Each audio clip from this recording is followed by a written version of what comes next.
We have yet one more item to go in our list of tools, and that is the last one, called patterns.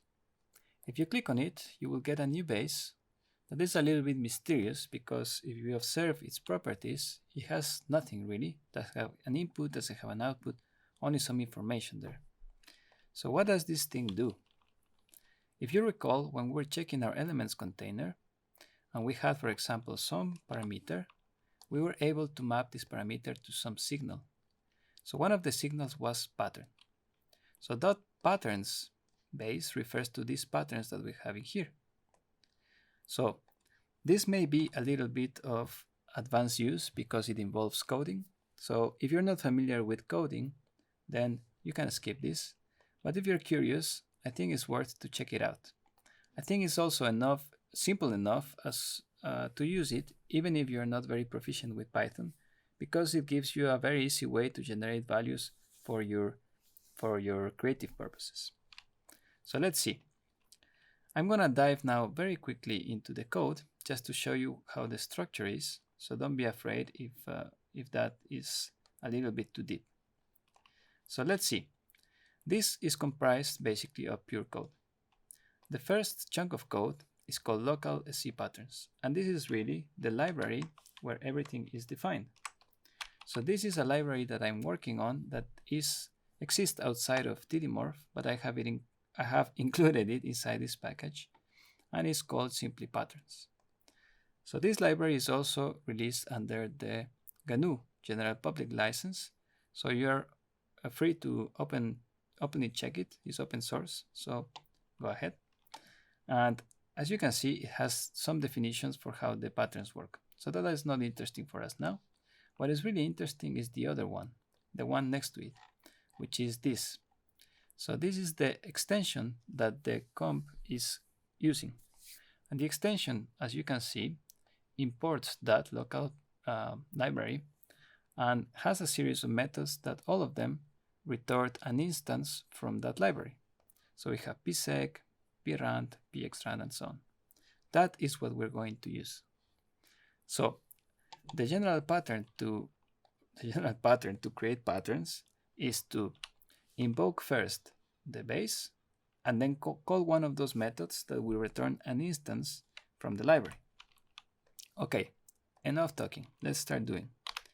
So if I want, I have to first call my patterns library, and that is this patterns library. So I'm going to invoke as patterns my base. Then I need to invoke something I want to create. So I want to create a sequencer. So I'm going to call this seq for sequencer, and that will mean patterns psec. So if we go back to this code very briefly, we said that psec takes a sequence, takes a number of repeats, and takes an offset. And this is pretty much the structure that most patterns require. If you see, most of them take a sequence, and some of them take some other options, which I think are quite intuitive if you start to play with this. So I will not explain all of them. I just will give you two examples. So let's start with the sequence. Then it takes repeats and offset. So what is the sequence? It's just an array. So I'm going to pass an array that says 1, 2, 3. The repeats is a number of times for which this whole sequence will repeat. So I will say 2 times. I want the whole sequence 2 times. And the offset is just from where to start the sequence. From what position? Position 0, position 1, position 2. I'm going to start from position 0. All right, so I have my sequence now. And now if I print this and I say, give me the next 10 values, we'll use the next 10 method for that, then it's going to do something that may seem a bit strange. So things are going to get a little bit confusing, but I will clarify in a second. If you do this, the result is the following: 1, 2, 3, 1, 2, 3. That is because we have a sequence comprised of 3 elements that should repeat 2 times. So this whole sequence should repeat 2 times, which is indeed what happened: 1, 2, 3, 1, 2, 3. However, we asked for 10 values. Why we don't see more? Well, that is because our repeats is set to 2. Whenever we set a request of values that is higher to the amount of repeats or to the amount of repetitions that this value can give me, then it's going to truncate to that maximum value. So to illustrate this, if I ask less of what this can give me, then I'm going to get what I expected. So what would be the maximum amounts I can get from this? That will be 6.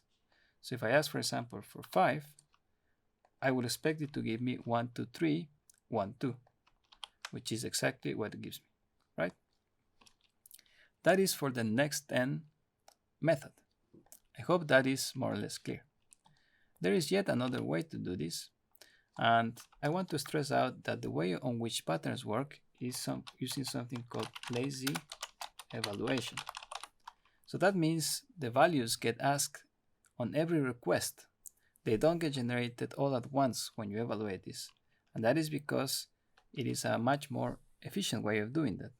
And in Python, I have done this using iterators. So let's evaluate this lazily and ask for example, 100 values from this sequence. And you can do that with the next method.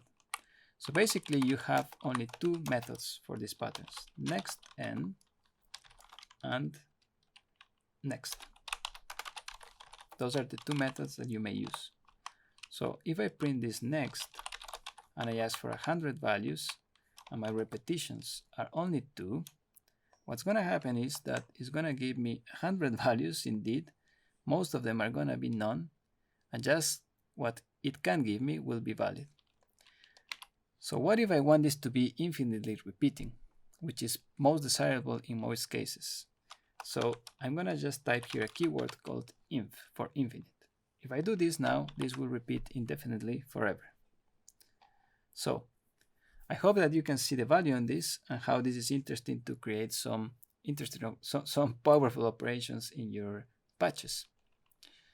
And now I will give you yet one more example so that the general structure of these patterns is clear.